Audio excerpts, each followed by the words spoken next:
desde los espacios donde tenemos y de ponerlo en contexto para lo que estamos viviendo en la actualidad. Y precisamente ese es uno de los objetivos de nuestro quehacer periodístico, de mi quehacer periodístico particularmente, porque siempre los grupos de poder tratan de ocultar lo que en el pasado hicieron mal, claro, para evitar que hoy, si se vuelve a repetir, no estemos enterados de lo que pasó. Ocurrió en los gobiernos de los 80, de los 90, y hoy que algunas cuestiones cíclicas vuelven a repetirse, tenemos que estar conscientes y saber hacia dónde nos llevaron, qué ocurrió y cómo la ciudadanía debe aprender a interpretar estos momentos. Hoy estamos en una etapa distinta. Hoy el Ecuador ha tenido la oportunidad de vivir varios momentos políticos que le han dado la oportunidad de conocer más detalles de los procesos, y eso posiblemente sea diferente a lo ocurrido en los años 80, 90, con lo ocurrido y lo que está viviendo el país actualmente. Permíteme, querido Robinson, saludar a la audiencia que ya se engancha. Estamos nuevamente transmitiendo en Facebook Live. Tuvimos un problema técnico, reiniciamos el equipo y estamos nuevamente con ustedes transmitiendo por Facebook Live para quienes evidentemente no tienen la posibilidad de escucharnos en señal abierta, nuestra señal abierta en Pichincha, Esmeraldas y Manabí, en Santo Domingo a través de Majestad Televisión. Obviamente el Facebook Live nos permite enlazarnos con diversos puntos de la geografía ecuatoriana, y también un abrazo muy cordial a los ecuatorianos residentes en el exterior. En esta jornada me acompaña el colega periodista y amigo Robinson Robles, con quien a lo largo de varios años que nos conocemos hemos compartido coberturas en esta lucha diaria del quehacer periodístico. Yo le quiero plantear a Robinson algo que hemos hablado a lo largo de esta semana, queridos amigos y amigas. Algo que vengo, Robinson, sosteniendo desde octubre. Ayer estuvo Edison Pérez por acá, el lunes estuvo Wilson Benavides, los dos colegas comunicadores. Hablamos mucho sobre la crisis que yo sí creo está viviendo la comunicación. Fruto de un país polarizado, me parece a mí que el periodismo, que los medios no han logrado abstraerse de esa polarización. Estamos cerrando un año muy complejo en muchos aspectos, complejo en lo económico, complejo en lo político, complejo en el respeto a la libertad de expresión, en el respeto a las libertades, no solamente a la libertad de expresión, pero enfatizo en lo de la libertad de expresión porque es el medio en el cual nos desenvolvemos. Yo sí creo que es un año en el cual el discurso no ha sido consecuente con la praxis o viceversa, las prácticas no comulgan o no son coincidentes con lo que se dice una cosa pero se hace otra. Yo creo que vivimos momentos muy complicados y así estamos cerrando el año. ¿Cómo le ves tú? Bueno, yo te voy a hablar de la experiencia mía y de la lucha que hemos tenido en estos 2 años para poder incorporar en las operadoras de cable a nivel nacional en el Ecuador las cadenas alternativas de televisión en el mundo. Yo he luchado para que CNT incorpore en su grilla la cadena de corresponsales a nivel mundial a la que hoy doy mis servicios y mi apoyo, y es la cadena Hispan TV. Mira la particularidad de Hispan TV, es la cadena pública de noticias de la República Islámica de Irán. Tiene obviamente una visión del mundo totalmente contraria a lo que se puede plantear desde Occidente. Irán es un país respetable y respetuoso, reconocido por las Naciones Unidas, y se ha propuesto hacer periodismo a nivel mundial desde la perspectiva alternativa. Los estándares de Hispan TV son de calidad mundial, son tanto en contenido como en la parte visual muy comprometidos con el público, con su público. Sin embargo, no hemos tenido la apertura para que las cableras ecuatorianas tengan esta accesibilidad a tener Hispan TV. Lo mismo pasó con otra cadena con la que hemos colaborado amistosamente con colegas y amigos periodistas, y es la cadena RT, la cadena también pública de Rusia.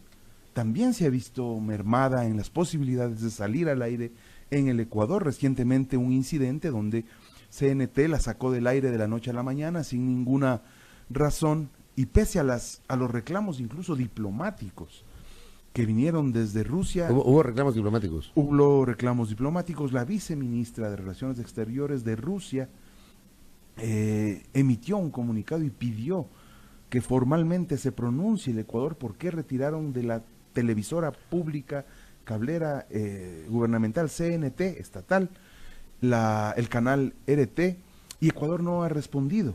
Mira que esta semana surgió una noticia que yo, hilando un poco más fino, podría interpretar que podría ser lo uno y lleva a lo otro, y es que posiblemente Rusia ya deje de consumir el banano ecuatoriano. Ha salido en varios portales como suerte de una ida y vuelta de posiciones que se estiran y se aflojan, RT, el banano ecuatoriano, y mientras tanto el Ecuador apostando por la postura hegemónica de una potencia mundial militar como Estados Unidos en todos los aspectos, pero en todos los aspectos, hasta los comunicacionales. Cuando, si hablamos de libertad de expresión, el pluralismo debería ser el que prime y no estas imposiciones que vienen a llevar a la ciudadanía ecuatoriana a lo que nosotros desde la visión alternativa de la comunicación llamamos la CNNización de la información. ¿Qué entiendes por pluralismo, Robinson? ¿Qué es para ti el pluralismo? El pluralismo yo creo que significa que de un hecho hay varias voces y esas voces tienen que estar aportando de tal hecho informativo para que ese hecho informativo tenga el contexto necesario para que la persona que no hace información, para que la persona que no tiene los procedimientos y los conocimientos periodísticos tenga la capacidad de asumir y de recibir esa noticia, esa información con la mayor capacidad de alternativas. Mira que ayer estuvimos planteándonos, bueno, no ayer, hace 5 o 6 días, nos planteamos un reportaje sobre un audio que fue presentado en la Asamblea Nacional del Ecuador en el Pleno. Un asambleísta presentó un audio donde una funcionaria de un hospital público, gerenta, llama a la ministra de Gobierno, María Paula Romo, y le dice: señora ministra, tengo que renunciar. Su tío me presiona por cargos y contratos. No le puedo atender por lo que me ha pedido que renuncie. Yo le pido disculpas, señora ministra, por no haberle podido ayudar a su tío y me veo en la obligación de renunciar. Ese audio fue transmitido en el Pleno de la Asamblea Nacional. Ayer. Hace 4 días. Fue presentado por el la semana pasada. Sí, hace unos 3 o 4 días. Por Roberto Gómez, me parece, ¿no? Roberto Gómez va a estar acá a las 8. Quien es el interpelante de la ministra. Y resulta que ese audio donde una gerenta de un hospital público llama a la ministra de Gobierno para decirle que tiene que renunciar porque su tío le presiona por contratos, no tiene ningún eco noticioso en ningún medio tradicional corporativo del Ecuador. Nosotros nos planteamos este tema, hablamos con nuestra sala de noticias y obviamente, como en todos los temas, solo íbamos a sacar ese reportaje cuando tuviéramos la visión y la respuesta de la ministra de Gobierno. Esperamos 5 días hasta que logramos a la ministra ubicar precisamente en el trámite de juicio político que se desarrolla en la Asamblea y le preguntamos sobre el audio.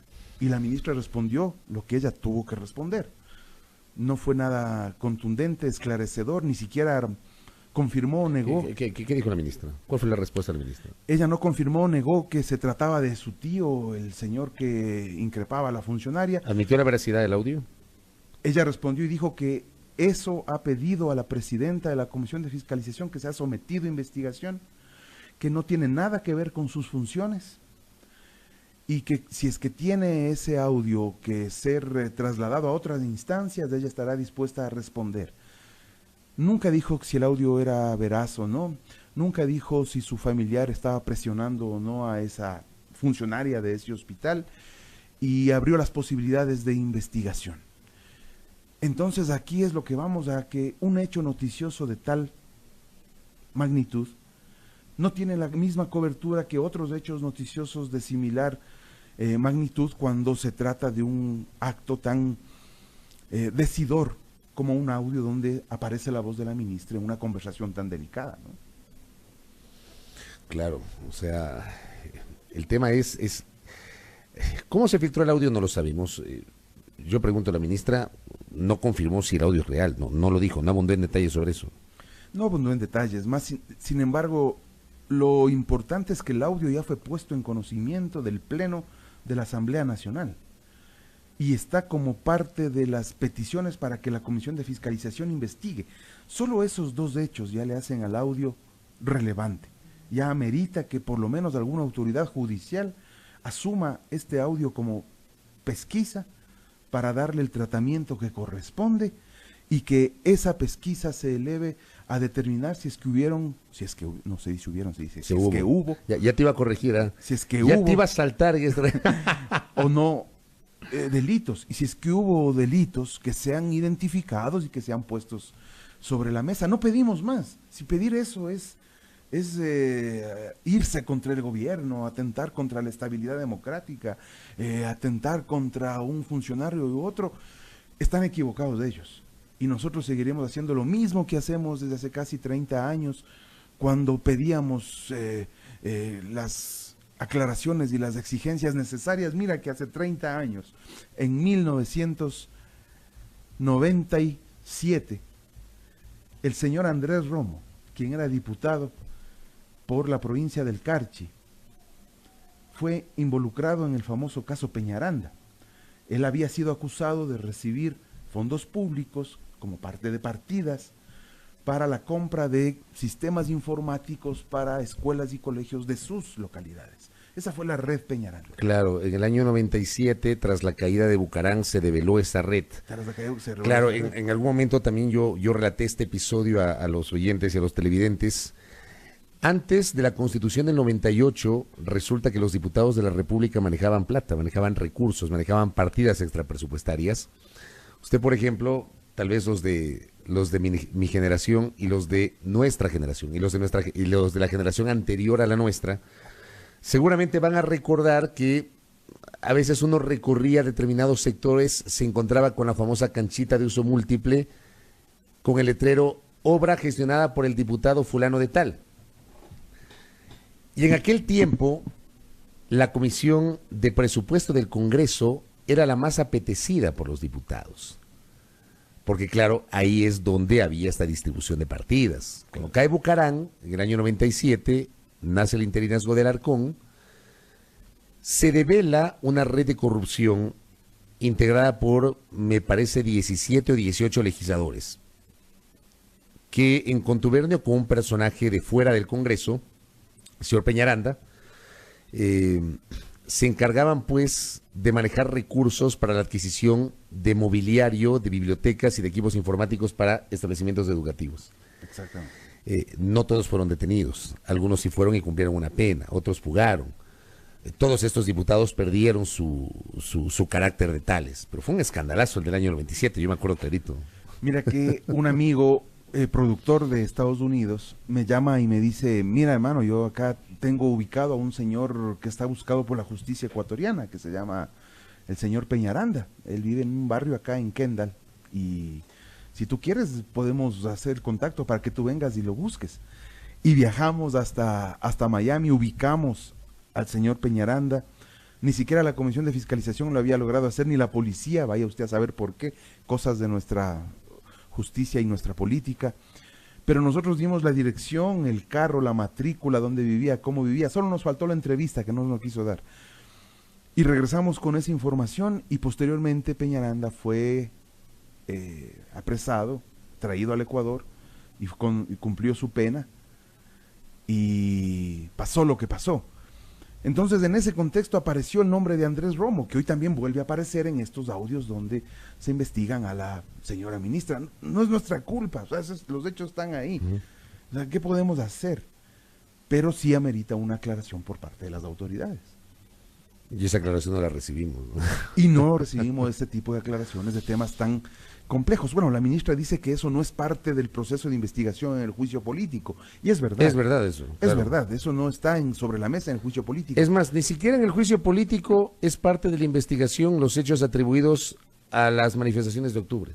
Eso también hay que decirle a la ciudadanía, porque claro, muchos dicen, tal vez por desconocimiento de cómo funciona la lógica legislativa, muchos creen que el juicio político tiene que ver con acciones u omisiones que probablemente pudo haber cometido la ministra en el ejercicio de sus funciones durante las protestas de octubre, pero ese tema no es materia de este juicio político, es otro tema el de este juicio político. Ahora, mañana pasado, alguien si es que este juicio político no prospera, alguien podría proponer otra interpelación por otro tema, que eso sí le faculta tanto la Constitución cuanto la Ley Orgánica de la Función Legislativa.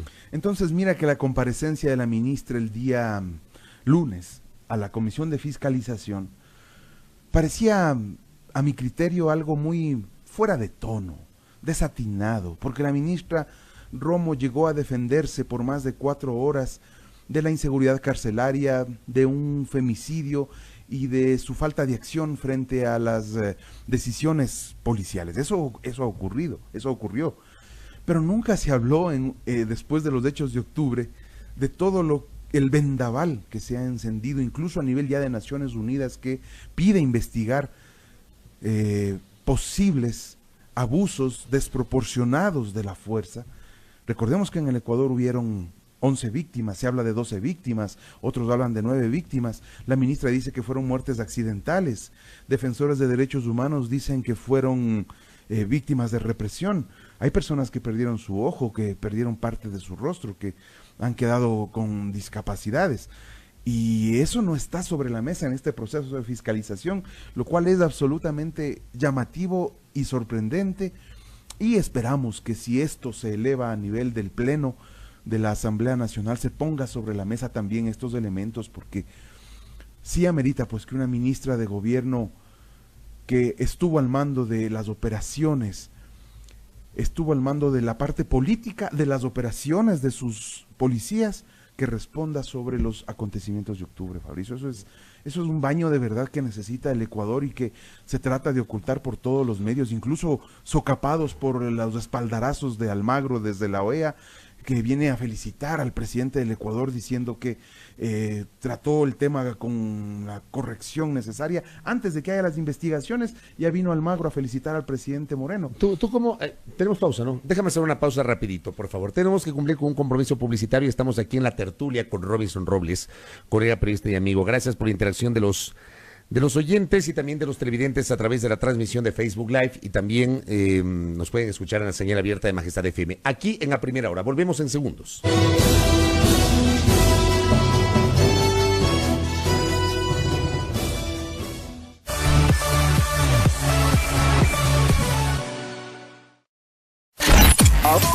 Ahora escucha Majestad FM.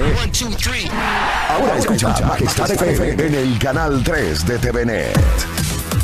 Majestad FM. Majestad FM. Con todos sus programas, locutores y DJs, están las 24 horas contigo en el canal 3 de TVNet. Majestad FM. La soberana del aire. Ahora en el canal 3 de TVNet.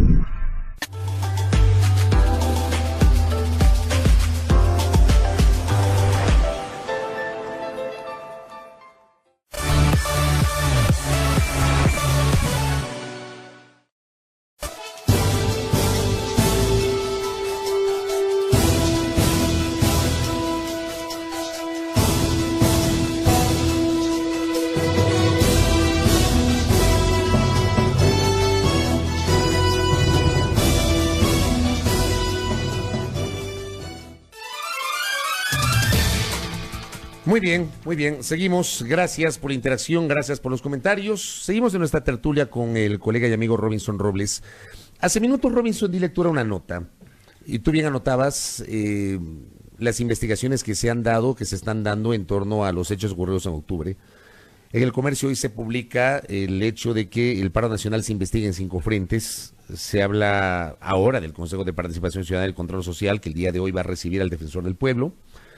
La propia Defensoría del Pueblo integró una comisión externa liderada por Sibel Martínez e integrada, entre otros, por Juan Carlos Solines, Rosalía Arteaga, Javier Zabalaegas, para hacer su trabajo. Lo tuvimos al defensor el día lunes. La comisión ocasional de la Asamblea Nacional, liderada por Fernando Burbano, está haciendo lo propio. Tenemos el trabajo de la Comisión Interamericana de los Derechos Humanos y tenemos el trabajo de las Naciones Unidas. 5 instancias serán suficientes para saber la verdad. Yo me he permitido analizar el tema de la comisión convocada por la Defensoría del Pueblo y a mí me parece que estamos cayendo nuevamente en esta suerte de elitismo político donde aparecen personajes que no estuvieron en las marchas, no son parte ni siquiera de las víctimas, no son defensores de derechos humanos desde la perspectiva de los que han estado en las calles planteando sus propuestas en contra de las medidas económicas de un gobierno que trata de implementar un plan económico que no ganó en las urnas. Entonces ahí se desequilibra la verdad. Si tanto hablan de que los responsables de esta desestabilización del Estado provienen de una agrupación política en particular, ¿no habría sido lo más razonable que representantes de esta organización política acusada estén en esa comisión de la verdad? Uno, por lo menos, de minoría, que esté representado ahí en esa comisión de la verdad, para que imponga sus puntos de vista en las investigaciones que va a llevar esta comisión de la verdad. ¿No sería bueno que un representante de las víctimas que existen esté en esa comisión de la verdad? ¿No sería bueno que otro representante de el movimiento indígena esté en esa comisión de la verdad? ¿Por qué tenemos que regresar a ver a personas que han estado siempre en estas posturas de élite, de espaldas a la ciudadanía, en unas comisiones que después posiblemente ya sabremos lo que dirán en ese informe, ¿no? Y lo peor de todo es que tienen más cercanía con el gobierno que con las víctimas. Entonces, ¿de qué independencia estamos hablando? Claro, ahí va a haber una discusión, ¿no? Porque decía el defensor del pueblo, le observé este tema, porque claro, tú tienes allí a personajes que tienen una trayectoria, que han ocupado cargos en el sector público, que tienen una visibilización pública ciertamente. Uno puede estar o no de acuerdo con sus visiones, pero ahí han estado a lo largo del tiempo. Pero varios de esos personajes tuvieron una postura durante las manifestaciones de octubre. Tuvieron expresiones públicas, se alinearon con una postura sobre lo que pasó en octubre. ¿Cómo te perjudica eso o cómo les perjudica a ellos esto en función de su independencia? Porque digo, es muy difícil hablar de objetividad, ¿no? O sea, hay momentos en los cuales tu propia visión, tu propia concepción, tu propia formación y tu opinión obviamente tiene un sesgo. ¿Cómo garantizas objetividad en este trabajo? Si yo le preguntaba eso al defensor del pueblo, ¿por qué ellos? ¿Por qué no otros? Y él me decía, a ver, si solamente pongo a gente defensora de los derechos humanos, va a tener un sesgo solamente en función de una visión. Él defiende la pluralidad de criterios en esa comisión.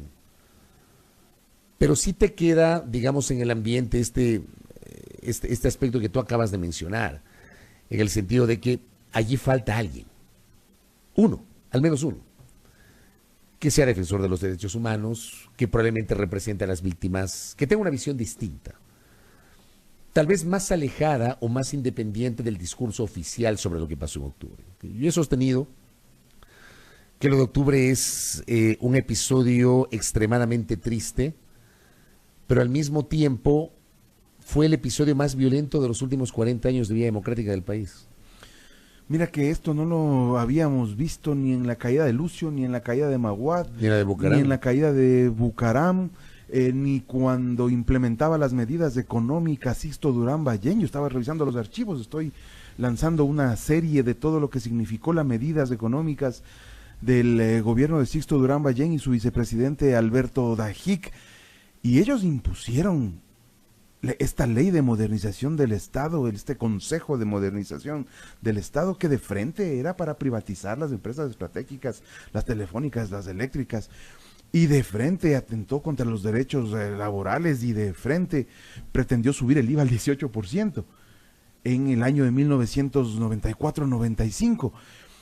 Hubo manifestaciones fuertes, radicales, hubo esta unidad de los movimientos sociales en contra de ese gobierno. Lograron echar marcha atrás algunos de los proyectos y programas de Durán Ballén y de Dajic, pero sin embargo, pese a lo crudo de esas medidas, nunca hubo un levantamiento tan violento y con tanta incidencia para tratar de hacerle ver al gobierno que en realidad en las calles están inconformes. El hacer el reductivismo de decir que se trata de un grupo infiltrados que tratan de imponer una visión por la fuerza, yo creo que esa es una miopía científica, para darle un término que le podría calzar al gobierno siendo beneficioso con ellos, una miopía científica, el no ver que hubo todas las intenciones de reclamar por las medidas económicas que no ganaron en el plan de gobierno, que tratan de imponerse a sangre y fuego pese a que no era parte del plan de gobierno, y que tratan de justificarse con las personas que están en las élites económicas, como ya ha demostrado este gobierno. Y precisamente ahí vamos a lo que hablábamos. Estas mismas élites que no se separan de ese discurso elitista son las que conforman estas comisiones, estas mesas de investigación de los hechos ocurridos en octubre. Mira que ni siquiera en la muerte de Abdón Calderón Muñoz, que generó un resquebrajamiento en la dictadura antes de volver a la democracia, claro, en 1978. Cuando se decía que Abdón Calderón podía ser el primer presidente después del retorno a la democracia, ¿no? Él era el que iba a competir con Sixto. Sixto era el candidato de la dictadura. Él era el que venía, o sea, se emitieron decretos para que no sea presidente Asad Bucaram, porque sabían que iba a ganar. Dijeron que tiene que ser solo hijo de ecuatorianos, sus hijos eran de otro país, pero nunca cuestionaron que Sixto Durán Ballén había nacido en Boston.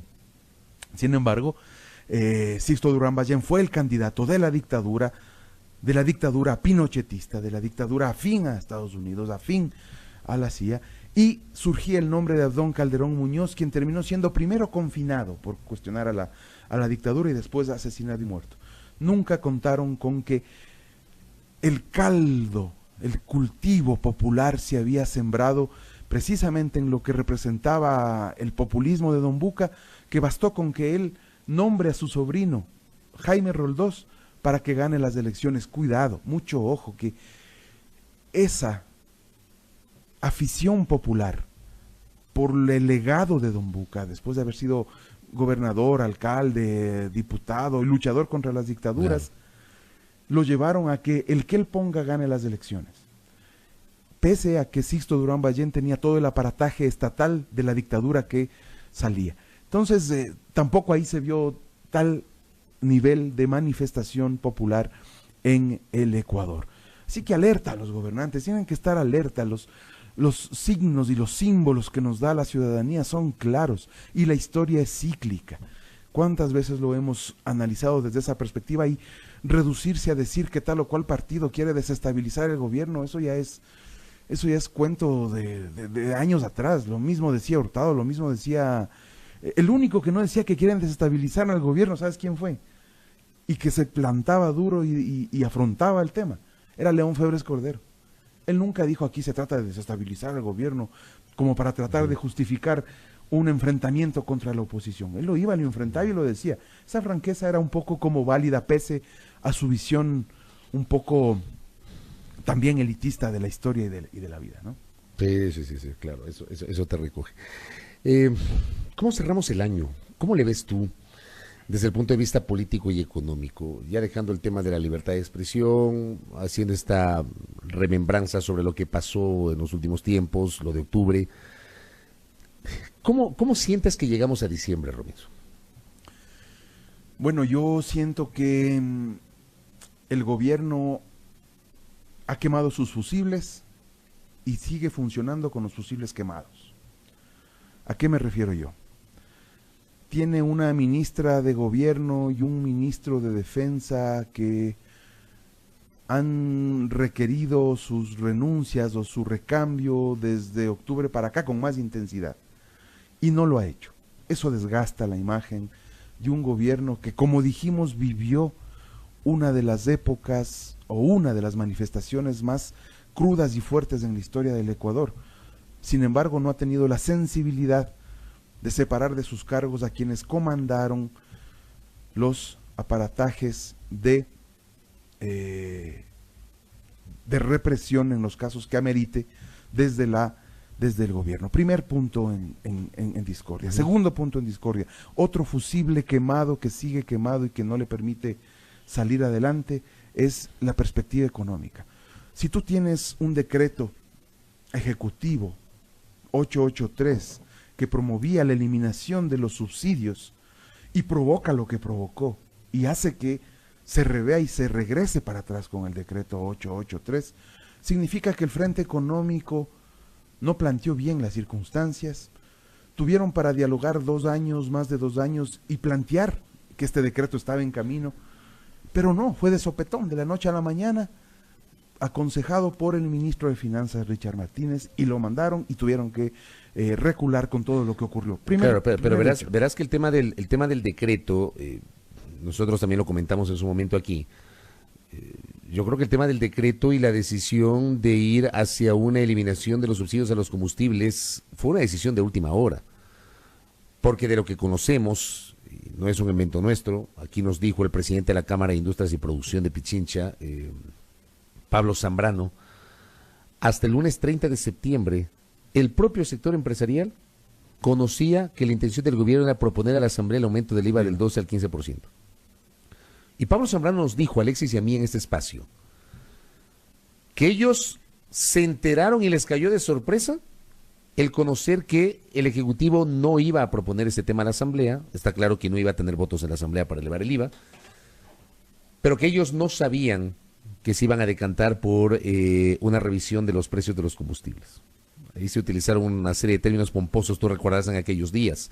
Inclusive para los empresarios siendo el ministro de Finanzas un hombre cercano o que perteneció y pertenece al sector empresarial del país, porque el ministro de Finanzas fue presidente del Comité Empresarial Ecuatoriano y presidente de la Cámara de Industrias y Producción. Su vicepresidente fue Pablo Zambrano hoy presidente. Ni siquiera su propio entorno, al menos es lo que nos dijo Pablo Zambrano, conocía de esta decisión del gobierno, inclusive a los empresarios les cayó de sorpresa. Entonces, a mí me parece que esa decisión se la tomó como una suerte de medida de última hora y que no esperaron que finalmente se dé el estallido social que se generó en octubre. Ahí vienen las siguientes preguntas. ¿Hubo planificación? No que habíamos pasado dialogando 2 años para que estos diálogos den sus frutos y sean las medidas producto del diálogo. Eso fue un error desde la cartera de finanzas. Segundo error de la cartera de finanzas, la ley económica urgente enviada en primera instancia, una ley de más de 400 artículos que en un mes era imposible tratar y debatir artículo por artículo como proponían sus aliados, y que además la presentaron antes de un fin de semana, perdiendo 3 y 4 días de trámite. ¿Cómo pretendían que esta ley pase si no por el Ministerio de la Ley? Pero eso no ocurrió, la Asamblea sesionó y echaron al traste la segunda ley económica urgente. Con esas dos debacles económicas para el gobierno y obviamente para el país, el fusible estaba quemado. El ministro de Finanzas, que era, como tú dices, director, presidente del Comité Empresarial Ecuatoriano, ya no tenía capacidad de acción ni capacidad de maniobra económica. Y ahí están los 3 fusibles que tiene el gobierno sobre la mesa, comandando el área económica, de defensa y de gobierno, quemados. Y así llegamos a fin de año. Eso significa que hay un déficit económico muy fuerte, que el gobierno no tiene cómo financiar y que se vienen investigaciones por violaciones contra los derechos humanos que sin duda alguna llegarán a las más altas esferas. Así arrancamos del 2020, que es el año preelectoral, ¿no? Año preelectoral donde ya comenzarán a jugar las candidaturas y donde todo aquel que se va juntando al gobierno y sus acciones se va quemando. Entonces ya van pensando ya por ahí las alianzas. Claro, y por ejemplo, dentro del tema económico, los despidos, que creo yo es la parte más sensible desde el punto de vista humano. Porque digo, hay mucha gente que se ha quedado sin trabajo. Aquí hay me parece a mí, una suerte de doble moral, ¿no? Dependiendo de quién lo analiza.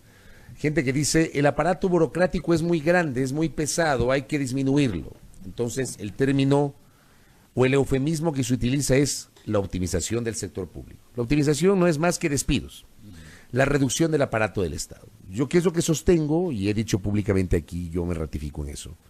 yo he sentido que esos despidos no responden a una planificación, no responden a un plan.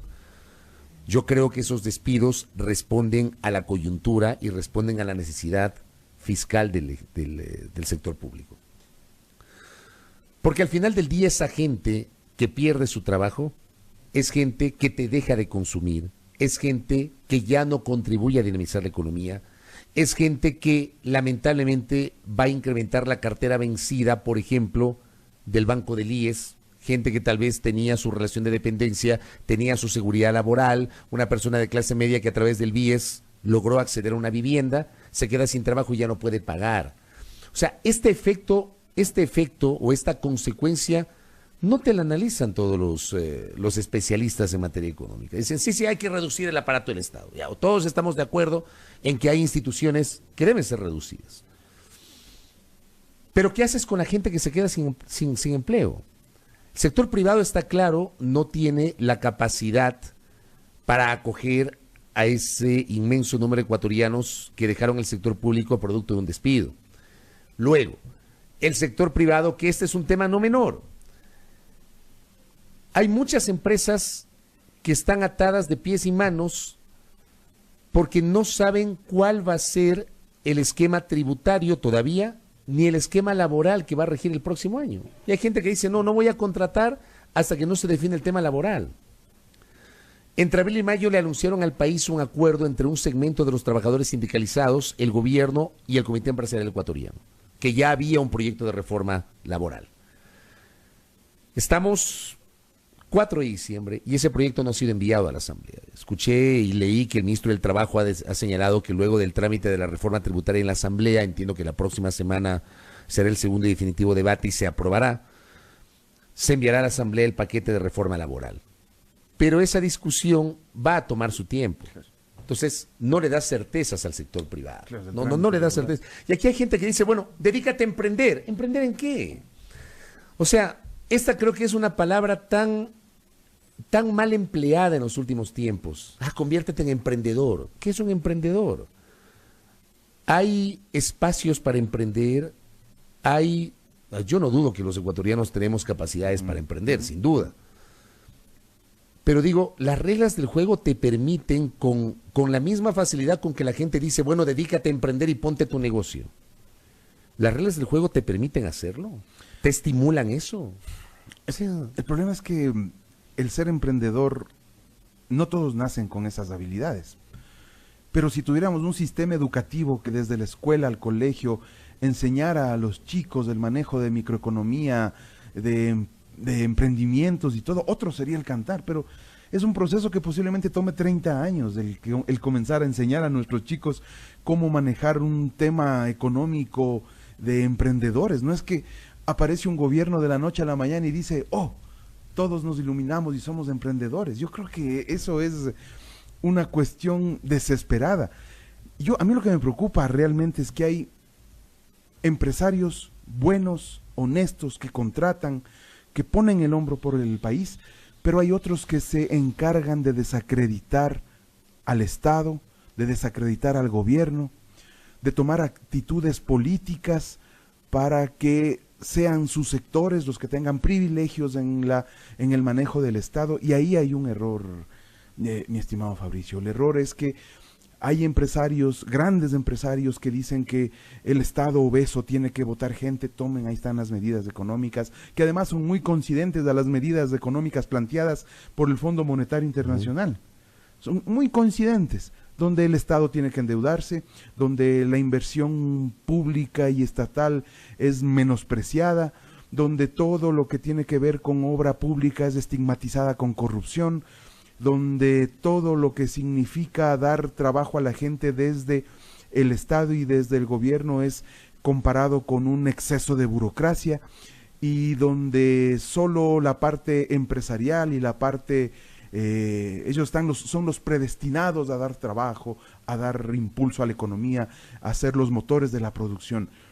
Esa élite empresarial, que esperemos y ojalá sean menos que los grandes empresarios que buscan sacar adelante el país de la mano con un gobierno que trate de dictar políticas públicas y de la mano saquen adelante al Ecuador, pero esa élite empresarial es la que precisamente promueve este tipo de medidas económicas que desestimulan la contratación laboral. Totalmente. Y además provocan que los derechos laborales ya conseguidos y consagrados para el trabajador se vean esquilmados y se busquen leyes que busquen reducir esos inalienables derechos de los trabajadores, ¿no?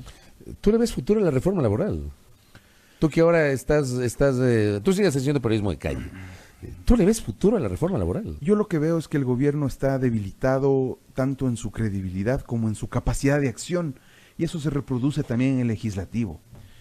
Y en el legislativo vamos a tener una suerte de que se van a bajar de la camioneta, mira, usando esta comparación, este símil de lo que ocurría con Bucaram, se van a bajar de la camioneta del gobierno de Moreno quienes representan a estas élites económicas para conseguir réditos electorales en el año que se viene. Entonces, todo lo que de aquí en adelante proponga el gobierno como reforma económica va a ser muy difícil que pase por la Asamblea, y lo que pretenda hacer vía decreto ejecutivo, la capacidad de acción que va a tener vía decretos ejecutivos, van a ser también demasiado limitados, tomando en cuenta que ya está la vena abierta en los activistas y movimientos sociales para impedir que el gobierno vuelva a tomar medidas inconsultas, apresuradas de la noche a la mañana, y que no tienen desde ningún punto de vista un sensato nivel de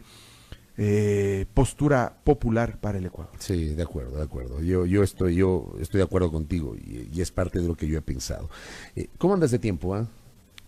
Bien, ¿Te quieres quedar? Me quiero quedar, adelante. Ya, vamos, cuenta conmigo. Te invito a quedarte Cuenta a conmigo. Robinson, gracias. Gracias a ti por la invitación. Muy enriquecedora esta tertulia con Robinson Robles en esta mañana, colega periodista y amigo que me está acompañando aquí a primera hora. Vamos a hacer una pausa y al regresar empezaremos ya con la ronda de entrevistas. Vamos a compartir justamente las entrevistas con Robinson. En primera instancia estará con nosotros Omar Simón, expresidente del Consejo Nacional Electoral. Él es consultor en esta materia. Generaremos con Omar Simón una reacción respecto de la decisión de la Asamblea Nacional de aprobar el proyecto de reformas al Código de la Democracia. Posteriormente, pues, continuaremos con la ronda de entrevistas. Estará con nosotros más adelante Roberto Gómez Alcíbar, asambleísta de Creo, para hablar sobre el pedido de juicio político contra la ministra del Interior o de Gobierno, María Paula Romo, y también el doctor Mauricio Alarcón, de la Fundación Ciudadanía y Desarrollo, para hacer una nueva valoración respecto de la evaluación y la reestructuración parcial de la Corte Nacional de Justicia. No se despeguen de la señal, a muy buena visualización, muy buena sintonía la que tenemos a través de la transmisión del Facebook Live. No se olviden, además, si ya van a salir de la casa, nos pueden sintonizar en el caso de Pichincha y de Quito a través de 89.7 FM Estéreo. En Manaví estamos en 88.5, en Esmeraldas en 97.5. Esto es A Primera Hora a través de Majestad FM.